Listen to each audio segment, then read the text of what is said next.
Welcome back to another video. Today I am discussing explaining time magic, which is Julius Novachrono slash somebody else's specialty in magic, as this magic attribute allows the user to steal and store time for others, then use that time to accelerate, decelerate, stop, or even reverse. Technically, in this broken of a universe, time magic is probably the most unstoppable and unregulated magic, as essentially you can live forever. Of course, we see this as an example of when Julius is killed by, I want to say, Lick at that time, when he gets attacked in the chest, as he stored up time through countless and countless years. So to bring himself back he was only allotted to do that because of the times he stored. And I think he came back at 12 years old. I'm storing at least 12 years of time in him. No, I'm not sure. You can fact check me on that. As well as his time magic, he has a grimoire that has no pages. Now, of course, manga spoilers, we do see that there was a book, so there was a spell always active for Julius at that time, as we see the book finally close within time. And manga, but at the time, or at least what people theorized, I just want to bring this out, is that he had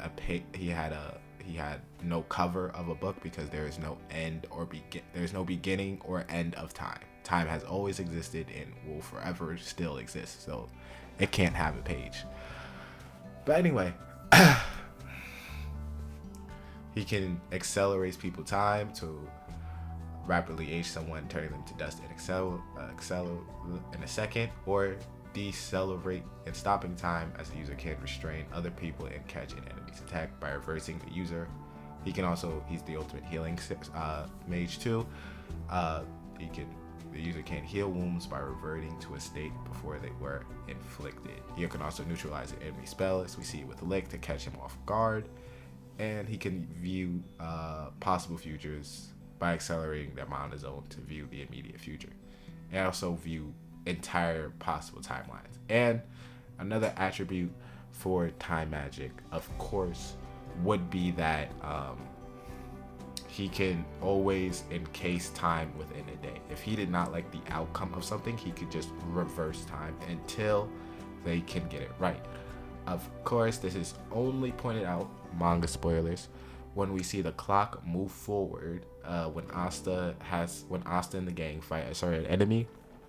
I'm not using it would have to be manga spoilers.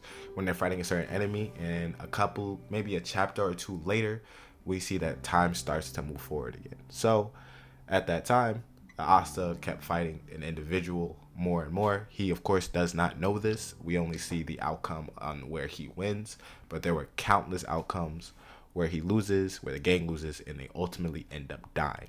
Julius, or whoever was taking control of that book, knows this and did not like the outcome of that situation, so he kept reversing time.